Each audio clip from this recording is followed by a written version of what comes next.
Hey, this is Dan here from Rune Silk, and I'm joined by one other, and that's none other than Damo for show. And this is the BeardMail podcast. So sit back, listen, and enjoy.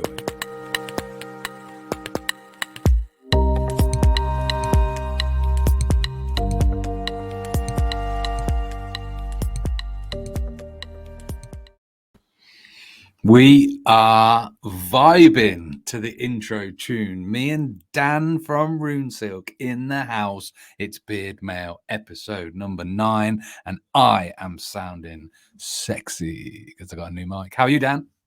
Yeah, pretty good, man. Pretty good. Being the 17th of March, which this is the day of 1, St. Patrick's Day, 2, my birthday. So I have to switch up the BeardMail cap for the 4-leaf clover vibes. He's got his St. Patrick's Day birthday cap on. So for those of you who are watching and not listening, you might recognize or not. We won't recognize my scene today because I'm at home because it is my birthday and I didn't fancy going down to the podcast studio to record because I'd probably be arrested by the police for driving drunk.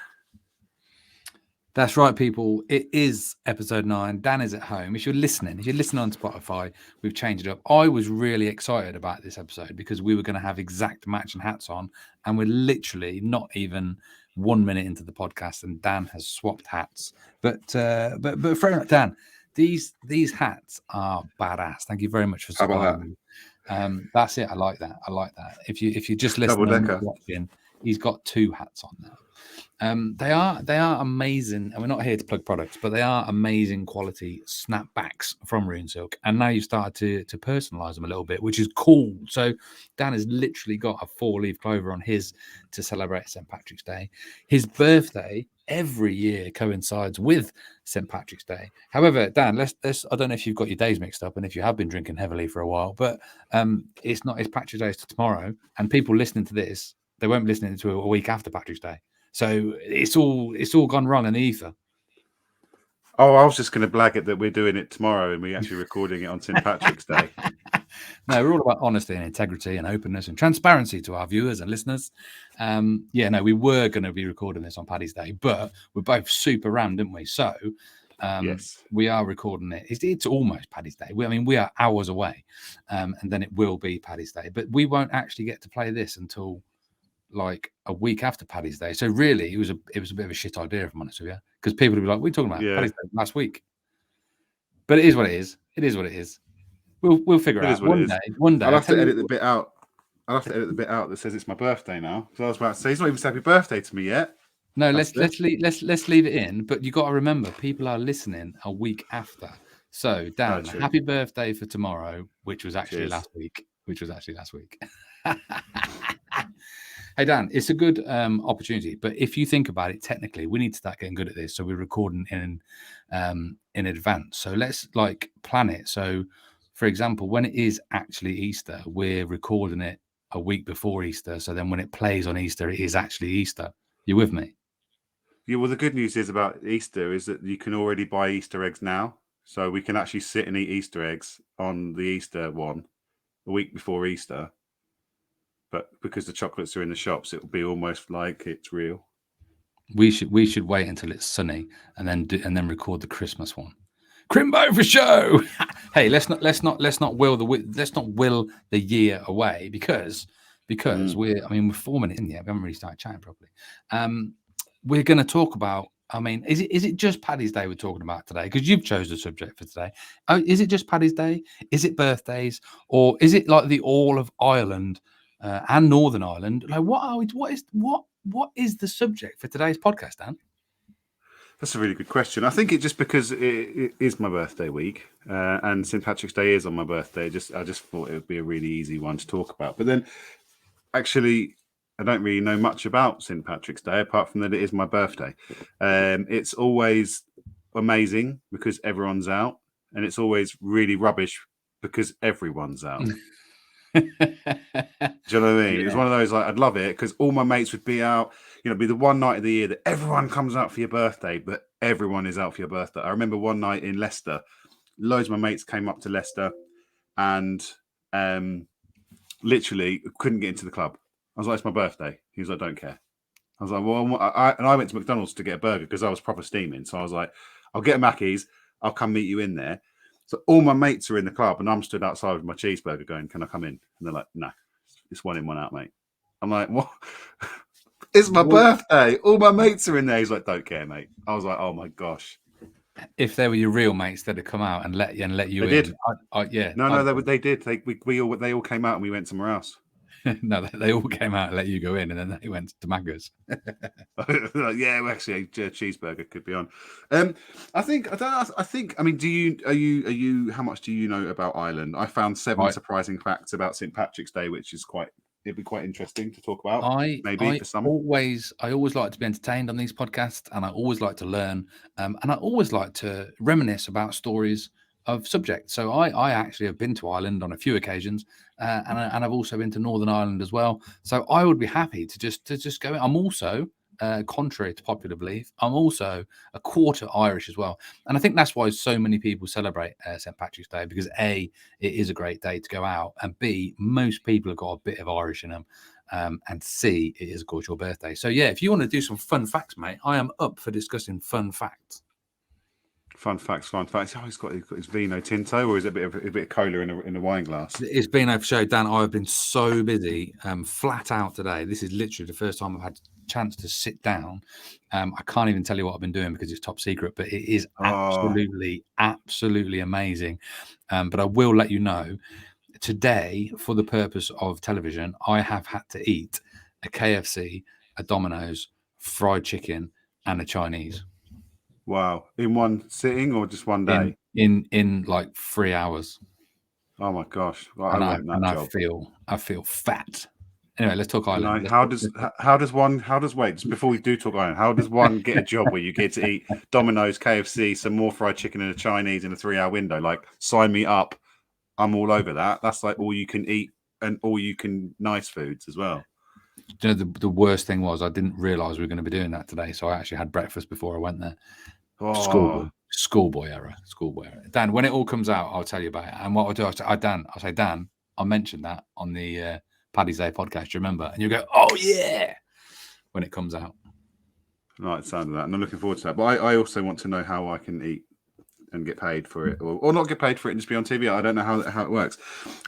So we'll just have a casual. Well, I think because I've got 7 facts, we can just have casual bants, and then I'll just randomly drop in a fact, like the real St. Patrick was born in Britain.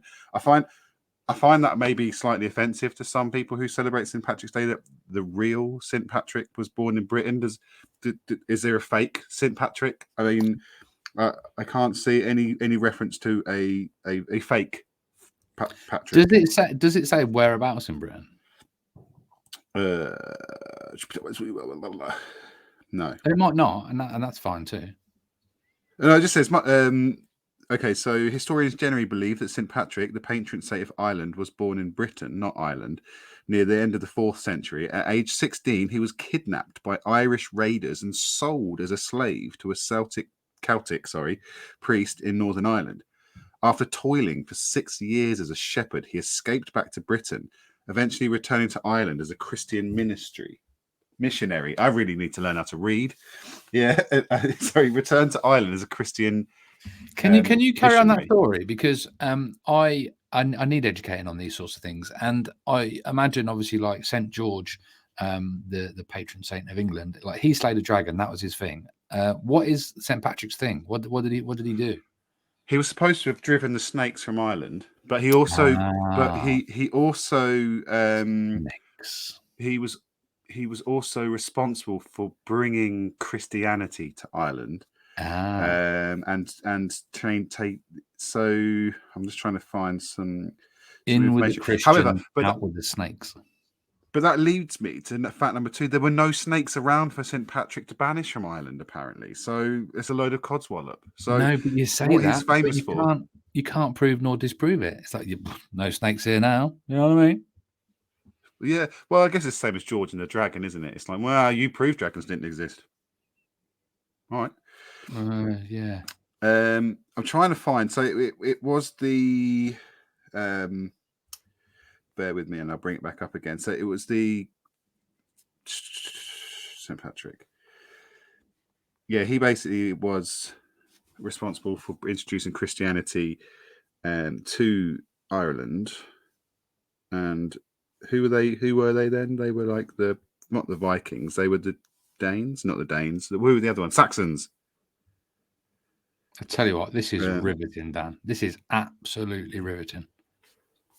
If I can get my facts ready, you mean? I was prepared. Can I just tell a story about Ireland instead? Go on. Yeah, do it while I find this. You do the reading and the studying behind the scenes, and I was very fortunate to have the pleasure of cycling through a lot of it. So in 2016, I cycled the length of Great Britain, and I included a bit of Ireland in it, so I could say that I had done Scotland, Northern Ireland, Wales, and England. I chose a particular route. So I arrived on a ferry from, I can't even remember where it was, but it was somewhere on the west side of Scotland, right? Was it Stranraer? That's it. Yeah, there's that little ferry port that goes to Northern Ireland. Mm-hmm. Yeah, so I jumped on that ferry, and geez, Louise, was it rough? And did I get seasick? But I took my bike on that ferry, and I landed at Belfast, I think, near enough. Does that sound about right? Belfast Ferry Terminal. And from there, I cycled through and down all of Northern Ireland, and there's a place that's like, I think it's in Northern Ireland actually, a place that's like Stonehenge but in Northern Ireland, a very historical monument, and you walk into it. It's like a massive rock, and you walk into it, and apparently the sun at some point in hundreds of years shines in the right bit, and it goes right in through the middle of the cave, and it's supposed to be representative of a vajayjay, ladies' parts, and you walk in there and you come out and you're reborn. Anyway, I cycled to that, had a little look. I actually stayed near there in a hostel, and then visited the area, and obviously learned a lot about the history, as I just recounted then. And then I carried on cycling all the way down, crossed over the border, which was like, it was cool. I've just cycled across, into another country, and the flags change, and it's ever so interesting. I do hold my hands up that I don't know a great deal about the history and the troubles, and I know there's a lot of stuff going on or has gone on previously, and you have to be a bit careful being an Englishman in Northern Ireland or Ireland. But I crossed over that border into Ireland, and it was all like really different. All of a sudden, I was into Euros, and I was into a different Wi-Fi signal. And anyway, I went down to Dublin, stayed in Dublin, and had an absolutely fantastic stay. And then got back on the ferry from Dublin. And, I tell you a little story. Just before I got on the ferry, I went into this pub for breakfast. And there was nobody in there really. There's only, a couple of people, and it was very early, but they were doing breakfast, and they had a darts competition on. And I wasn't doing much cycling that day because I'd planned to just do the ferry crossing. And I think it was get 240 or more in so many darts, or the most score over 240 something. It gets a pitcher of beer. And I said, I got chatting with the bloke, and I said, I'll give it a go. And I went up and I got a ton, and I got 140. And then actually, I think the highest score was 138 or 130 or something. So I got 240 with 6 darts, and I won a pitcher of beer. And I'm like, well, it'd be rude not to have it. So I had this pitcher of beer, and then went and got on the ferry drunk. And then there was a beautiful, an old boy, he looked like Santa Claus, was on the ferry. And I chatted to him because of the beard connection. And he was like, I'll get you a drink. And then before you knew it, I was bloody drunk. And I landed in Wales at the ferry port there, and stayed at a truck stop. It was banging. That's my experience of your breakfast. Did it have potato files and soda files on the breakfast? Is this one of your fantastic snacks? Irish fry? Because I just know that white pudding over there, don't they? White pudding, black pudding, and loads of stuff. I'll be honest with you, Dan. I don't know if you read the story properly or listened. I think my breakfast consisted of a pitcher of lager, beer. Yeah. I didn't know if you had some kind of food consistency. I think I probably did have. I probably had something breakfasty. I probably would have had some delicious sausage, egg, and bacon. That's usually my thing. I do love an Irish fry when it comes with the usually it comes with the soda bread, the potato files, soda files, potato files, bacon, sausage, eggs. White pudding. But I actually really like white pudding. I've been to Northern Ireland loads. My dad lives in Portadown. Used to live in a place called Island in County Tyrone. So I used to go over quite a lot, and from about the age of about 15. So I wouldn't say grew up, but semi grew up. I had mates that were sort of 15, going up to like 19 as I was progressing through that age. I'd go over 2 or 3 times a year, and that Stranraer ferry. My dad used to pay for me to come over and see him. I said to him, if you ever get me a ferry, I'm not coming. It was an absolute Michigan. I think so. I was in Cambridge, so I had to go to Cambridge there to go and get the bus to Peterborough to get a coach from Peterborough to Stranraer, which was about 13 hours, and then the ferry from Stranraer to Belfast. It took me nearly a day. I think it was 18 hours to get to Belfast. I was like, Dad, if you don't ever put me on that again. Like, what did you save? 25 quid on not getting me a flight? Like, it cost me a day. You could have just got your bike out and cycled it down. Come on. No, man, I'm not as fit and healthy and athletic as you are. But it was a very interesting place to be as a 15-year-old English person, or with a very British accent, as it were, because they do refer to you as Brits. I think at the time as well, it was obviously quite the issues between, with everything that was going on with the bombings and the shootings and the killings and stuff and blah blah blah. So being English over there, my dad would actually say to me, "There's areas around here, son, that you just don't speak." And you soon learn. You walk around the streets of Belfast in particular, and even in County Tyrone, where the curbs are painted, they're either red, white, and blue, or they're orange, white, and green. And it literally is a case of, if it's orange, white, and green, it's very much Catholic. If you're a Protestant, you're going to get shot, stabbed, killed, whatever, and vice versa. So you have to be very careful how you spoke. He said, anywhere you go, if it's red, white, and blue, son, you can give it the Queen's English all you like. In fact, all the girls will probably love you for it, but just be careful. And it was an interesting time. I loved it. I drink Buckfast. Get absolutely buckled on Buckfast, which is, if you don't know what Buckfast is, that's a tonic wine from Buckfast Abbey. It gets you leathered pretty damn quick. We go to a place called Clubland in Cookstown, so we literally smash like a 330ml bottle of just tonic wine. I blast one of those before getting on the bus to Cookstown, and then you just kind of go into the Whitehead all battered. What we used to love about going into, I think it was something like the White Horse. What was really cool about the White Horse, you would walk through the front door, and then you just walk straight out the side doors, and the entrance to Clubland was basically out of the side doors of the White Hart. So you wouldn't get ID'd, because what you do is you'd walk through the front doors of the pub, out the side doors, look like you've been in the pub, and they just let you into the club.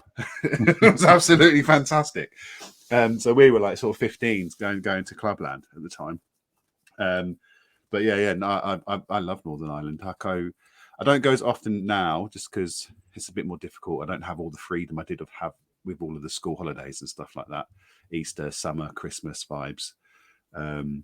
But it's a cool place. I used to love it, being 16-year-old like lad. The girls did like the accent a little bit. It's interesting. You just jostled my memory. I remember going over there for work many years ago. So I was working for Ron Seal, which is a paint and varnish company. Does exactly what it says on the tin. And I used to do a lot of work with B&Q warehouses, and we were doing some work over there. And we used to do it at night. So at night, when the store was closed to Joe Public, we'd go in and basically refit all the shelves, change the height on it, put new stock on, take old stock off. And there'd be like a team of 3 of us that'd go around and do as many of the warehouses or the superstores as we could. But it was crazy because we literally stayed in a hotel where there was literally bullet holes in the wall, like above the bedding, and you're like, shit, this is real, because I'm so far away from that, and it seems like that would be the sort of thing that would happen in a different country very far away and many years ago, and it's like it's not, it's recent history, and it's still so prevalent to the people that are over there that experienced it. So it was crazy that there's like literally bullet holes in a hotel. And then some of the places we were, because we sort of went around everywhere, it was really interesting. Like the B&Q, usually a B&Q warehouse is the branding color of orange, and a B&Q superstore is branding color red, and it differentiated between the two. But they couldn't have the orange B&Q warehouses in this part we were in because of the significance of the orange coloring. And I remember what's that? That sounds posh. Is that your doorbell? That was my doorbell. Yeah, we're in the manor, you see. Yeah, live in some bloody amazing bloody house over there, did you, Daniel? The bloody, I'm at the door. The servant get that, will they? Bloody butler, we'll go and fetch that. I do love my doorbell. It's actually just a cheap thing from B&Q. It's one of them wireless ones.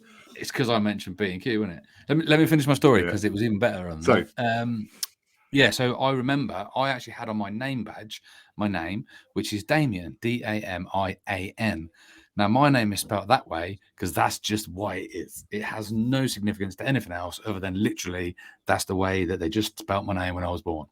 And I got told to take my name badge off because Damien with an A, I think, was the Protestant way of spelling it, and Damien with an E was the Catholic way of spelling it. So they literally said, "You better take that off, son." And I'm like, "What?" And it's like that. And I'm like, "Oh, yeah." So, and it's like, I shit myself because I'm like, it'd be so easy to put your foot wrong for something so innocent. And even, you know, my response was, I don't know nothing about that. And I'm not religious in any fashion at all whatsoever. That doesn't really help. It's not like, I don't care. It's no, they actually get more pissed off with that, I think, because you're not picking don't a sit on the sign. fence. They don't want you to sit on the fence. And it was so the boys that I would hang out with, they were all Catholic, they were all Celtic fans, and they would walk around with the green and white hoops. And heaven forbid we'd walk into town and there'd be a load of people with Rangers shirts because you'd just be like, oh God, it's kicking off today then. Yeah. Because this was, I mean, you're looking at what? 97. So yeah, around 97. It was probably quite bad then. I think there was still quite a lot of unrest because it wasn't that long after the Armagh I think it was the Armagh bombings in the Arndale Centre. So obviously it was quite heated with the IRA then as well. So there's a lot of issues, especially with the British troops that were in Ireland as well, causing trouble. It was again another reason why, you know, many countries hate us, I guess, as English people. But it was, like I say, it was an interesting time to grow up. It was an interesting experience to see it, and I absolutely loved it. And I think it was just nice to get away to somewhere that was so different. And Christmas would always be really nice because it'd always be freezing cold. I mean, Ireland is never really warm. My dad always says he loves summer. It's the best day of the year. And sometimes you'll be lucky if you even get a full day's worth of summer. But they are graced with what he calls liquid sunshine. So yeah, I love it. I mean, he actually lives now. He lives in Portadown. He lives just off the Gavaki Road, and he says we've got to bring our bins in when it's March days because they'll just disappear. And you won't have a bin for weeks because they won't come and replace it. I tell you what, they have in droves over there that I remember from when I was cycling, and that's wind. Bear in mind, right? So I'd started at Thurso at the very top of Scotland and cycled all through the Highlands, all up them horrendous mountains and all the way down them and experienced all of that. And actually getting over to Ireland made me realise that actually the worst thing really you can face when you're cycling is the wind, because I was on this, I think it was like something like the R132 or something. The roads are called different things over there, something like the R132, and it was perfect. It was a flat road, the concrete was good, there was like, it's not even a cycle lane, I think it's the path, but it's not a raised path like we have over here. There was like a yellow line and there's just a nice decent bit of flat road for me to cycle on, because I've got massive panniers on and I've got, you know, big high yellow thing on so no one runs me over. And I'm thinking, great, there's a nice straight road forever. It's nice and flat, because if you've got a bobbly road, it takes it out of you. If you've got hills, it really takes it out of you. And I thought, great, I'm going to be cruising, you know, like 15 mile an hour or something. I'll get there in 2 hours where I'm getting to. Looking at my sat nav, it's just 2 hours to go. Start pedaling and the wind just picks up. And the wind just right in my face. And I'm like, shit. And I'm pedaling for what seems like 20 minutes. And I look down, he goes, destination 2 hours. I'm like, what? How is that still 2 hours? That was 2 hours 20 minutes ago. And I'm looking at my speed and I'm doing like 3 miles an hour, and I'm pedaling like I should be doing 15 mile an hour.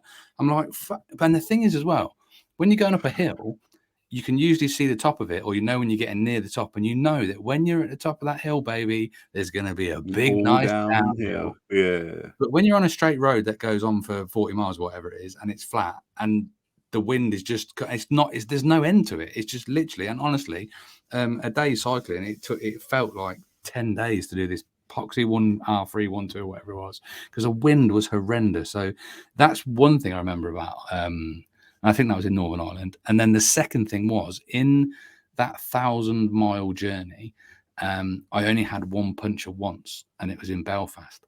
And it was because I'd gone over some broken glass on a canal path.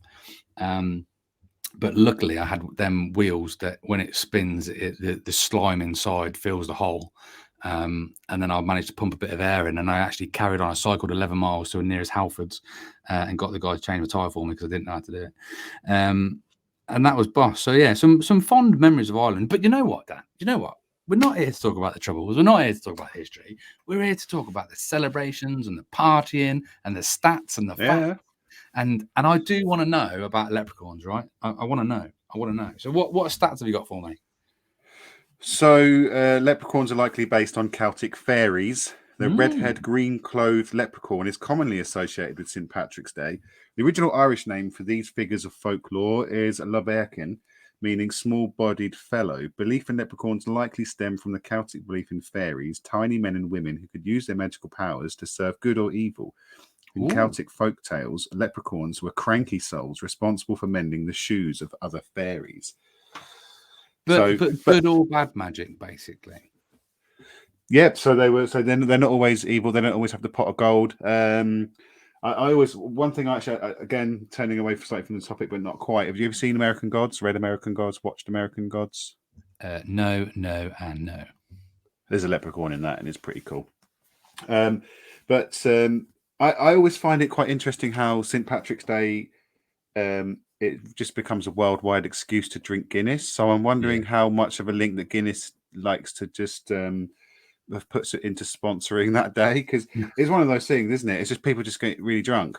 It's like just a day of the year, and it's not even a public holiday, I don't think, in Ireland, is it? Or is it? I don't know, because I would say, obviously, I mean, you've got St. David's Day for Wales, St. Patrick's Day for Ireland, and St. George's for England. What is it for Scotland? Andrew. No, that's golf. But my point of that proves my point a little bit. Is like the Paddy's Day one is the most well known one, isn't it? That is that's the one where people do all the stuff. And I mean, I'm not a Guinness fan. What's your experience of Guinness and liking it or not? And I do know, because I have tried it, but people do say it's different in Ireland as it is over in England. What do you think? Before I do tell you what I think, it is St. Andrew. It isn't just a golf course. I thought it was. I thought I was getting it. Guinness. It's not bad. Like, I've probably offended every Irish person. I'm not really a stout drinker in terms of stout, and Guinness as a stout, it's a bit bland, if I'm honest. Like, I've had some sessions on it, because obviously being St. Patrick's Day on my birthday, like, we'd go out. If I go anywhere near, and I mean, I don't even think my dad remembers the day of my birth, because he went into a pub and he was like, I've just had a son. And he went to an Irish pub in Cambridge, and they went, did you call him Patrick? And he just went, yeah, probably. So he literally got absolutely battered. So, and it was the same for me. I'd go into a pub and I'd say it's my birthday, and I would buy a drink. And I'd show them my license. They'd be like, hey, shitting me, are you, boy? I'd be like, no, look, there's my license. They'd be like, great, the drinks are in the house for you all night. That's what they are. Usually, I don't think they're allowed to do it now. But when I was sort of between the age of 18 and 20, so sort of just before the turn of a millennium, you always used to have the Guinness promotional, I want to say girls, but then, because they were back then, I don't know, nowadays you can't really say promo girls, I don't think, but then it was definitely promo girls. Then they were definitely sexy as hell, wearing very little, handing out free Guinness tokens. And I would say, it's my birthday, and they would go, oh, have a book. So I'd be there with this massive, basically like a Guinness tokens. Whereas most of the time they'd go, here you go, here's a Guinness token, go and have a Guinness in the next pub you go into. But because it's my birthday, and I was all cheeky chap at that age, you've seen the photo of me with a little tie top on and my gold bracelet, gold chain on, looking all nice and tanned. I'd say it's my birthday. Can I have a couple? And they'd be like, you can have a whole, like, literally a whole sleeve of them. So we just go and drink Guinness. The last time I got massively hammered on Guinness, I remember we'd gone for, I think we'd gone around the back of Robert Sale for a slash because we were busting. We'd had about 8 pints of this Guinness stuff. And me and my mate, Sorry, Seth, who's Robert Sale? Is that your friend? Robert Sale is a department store in Cambridge, or was a When department store in When you, Cambridge. when you said you went around the back of Robert Sale for a slash, I had no idea. Sorry, I should get put it context. And I don't know why, but me and my mate Seth were having a little bit of a play fight. We kind of got a little bit leery, and he kneed me in the gut, and big cockfight, big crossing streams. But he kneed me in the gut, and I literally just puked out about 5 pints of Guinness. And I think ever since then, I'm like, I can't really enjoy it that much. So long story short, it's all right. I drank a lot of it in my time. You've reminded me of another story of mine. I was in Dublin once, and I can't remember. There's a couple of times I've been over there on a booze up. Twice I've been over there on a one-way ticket from the airport very late at night when I've been drunk, and it's only 80 quid. And on one of these occasions, I was with my mate Stinky, and we were in a pub, and it's the most brilliant thing that I'd never seen before ever. You mentioned about promo girls going around and handing out Guinness tickets. This pub we were in, there was promo girls going around handing out kebabs. And I was like, that is such a brilliant idea. Because you're getting sozzled on the beer and that, and then all of a sudden, like a nice, warm, fresh, hot kebab and they go around them out. I'm like, Ireland is amazing. I think that was Dublin, that one, I think. Almost on par with pumpkin soup. I remember once one night being out. This was when all my mates, because I went to university a little bit later than most of my mates. But all my mates had gone to uni, so I was doing like the tour of the freshers over periods of time. And I went to High Wycombe once, and I couldn't believe it. One night, proper hammered. Went to the student union. We're on our way back to my mate's house, and the street pastors are out with tea and toast. I'm like, oh my god, what is this? They're like, would you like some toast? Yes, I could up some toast right now. Would you like a cup of tea? I'm sorry, did you offer me toast and tea at 3 a.m? Let's go. And obviously they're looking after students on their way home and making sure that they're all good. And I just found that quite amazing, that there are people that are having tea and toast. Right, quick fact. The first St. Patrick's Day parade was held in America. They do have a lot of Irish people in America.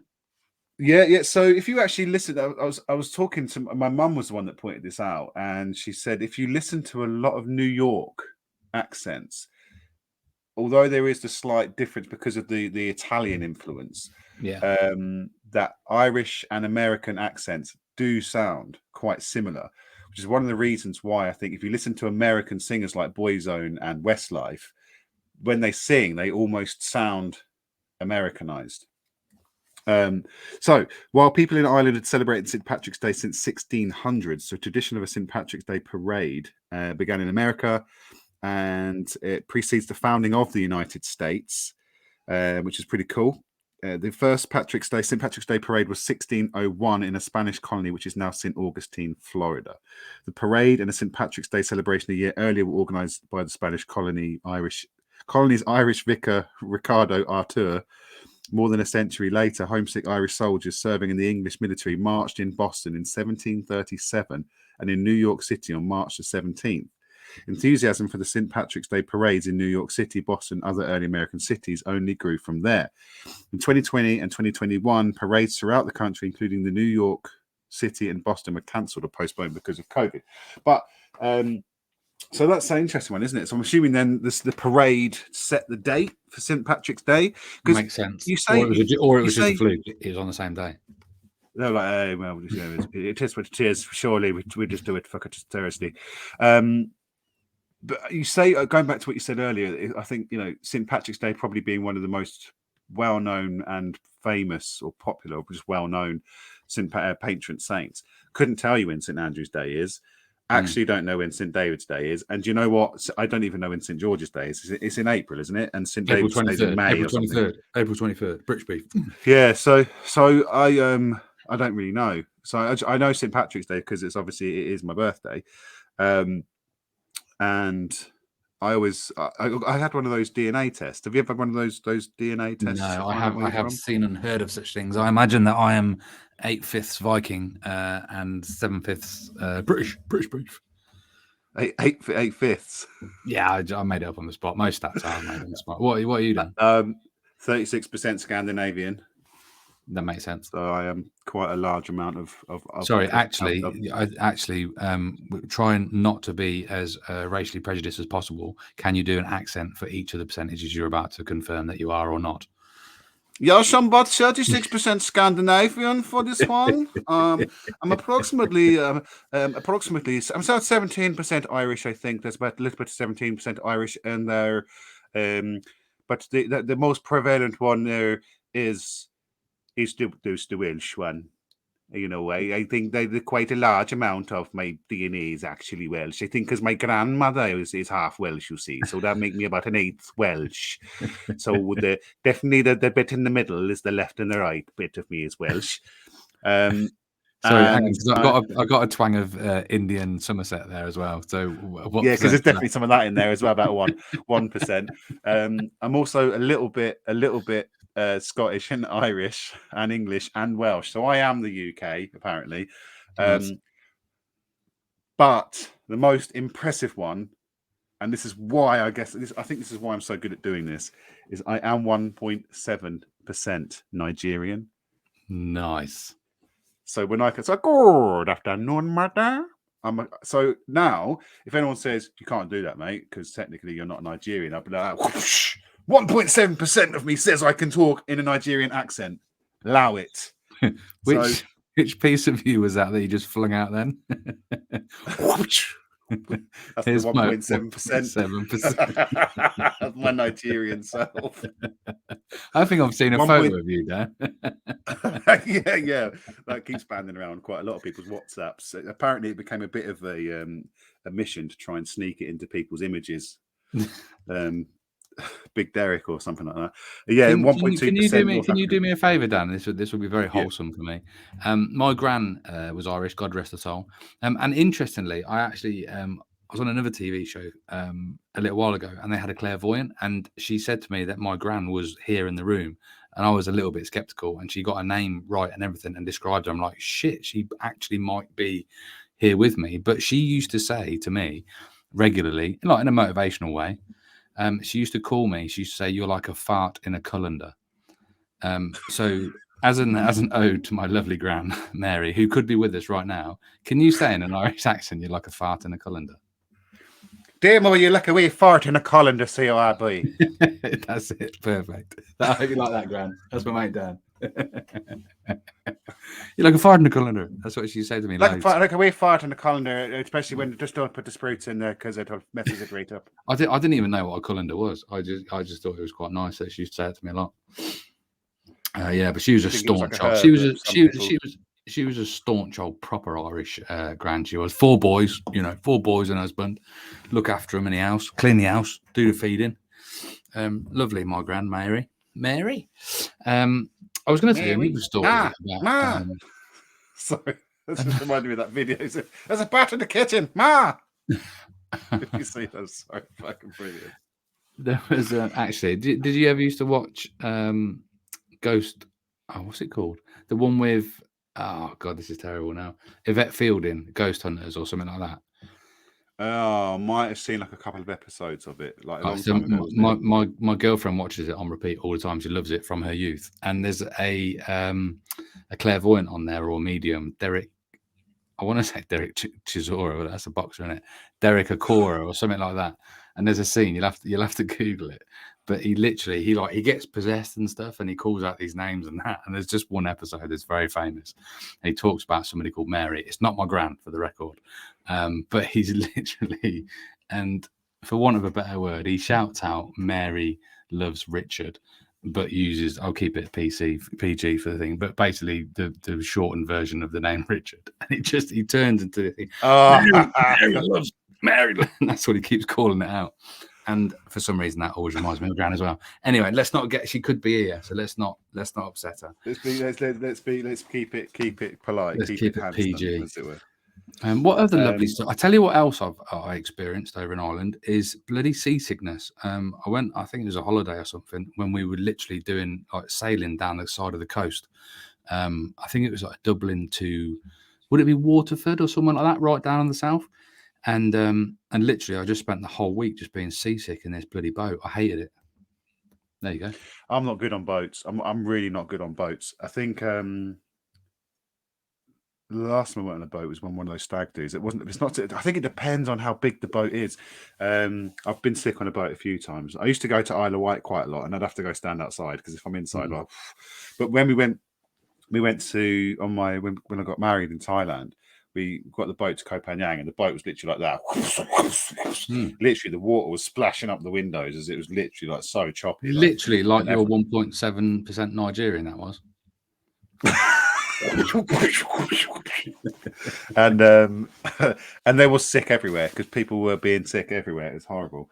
Right, last fact that I'll share, because there's a few on here actually, but a lot of them are Americanized, which now, although it surprised me at first, doesn't surprise me so much because obviously a lot of the Irish went over to America, so those traditions were being found in America, a bit like the food.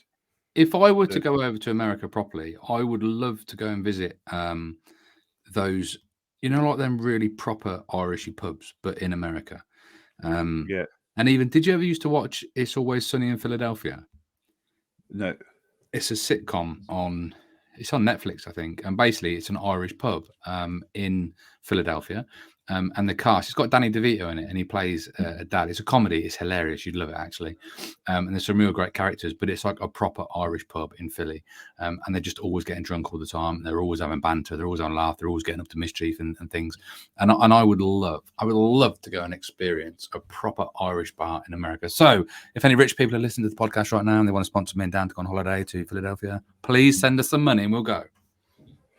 I really want to go to Boston as well, just because obviously being quite a big craft beer fan, the Americans are really nailing the West Coast IPAs at the minute, even though West Coast is in fact California, right? West Coast, East Coast IPAs. The West Coast are dominating the craft beer scene, but there's some really nice breweries in Boston as well. Boston. Is that Massachusetts? Boston. That's Boston, New York. Boston. What's in Massachusetts? You wouldn't think I got an A-star in geography, would you? GCSE, long time ago. I find America really an interesting place, just because obviously the dialects are so vast, aren't they? Because of where, obviously, they say in America most Americans don't own a passport because they don't need one. Because if they want snow, they go up. If they want hot, they go down. If they want cannabis, they go everywhere now. All right, the shamrock was considered a sacred plant. The shamrock, a 3-leaf clover, has been associated with Ireland for centuries.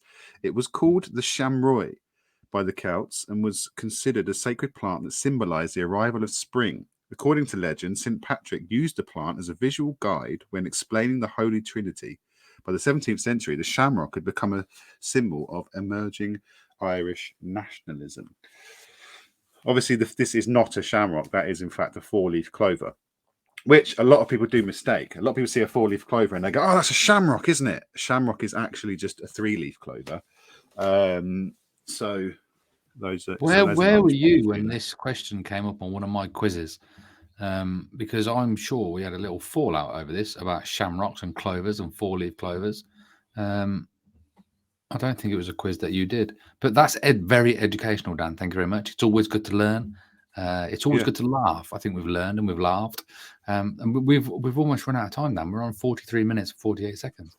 Do we have any other hilarious or educational stories to tell?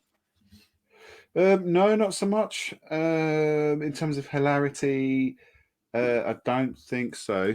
Who's the most famous Irish person you know? No, or have heard of? Both. Probably Ronan Keating. Yeah. Just because obviously, Westlife, Boyzone, whichever one he was in. That's how famous. Can you sing me a passage from a Ronan Keating song? The smile on your face lets me know that you need me. There's a truth in your eyes saying you'll never leave me. The touch of your hands lets me says know. you catch me We can't do wherever that. you fall. Copyright. YouTube will ban us. YouTube will ban us from the Sound internet too similar. because that Too was similar. too good. That was good. I would have probably said Conor McGregor or Bono. I or always Bono. forget that Bono's actually Irish from the U2. There's quite a few famous Irish people.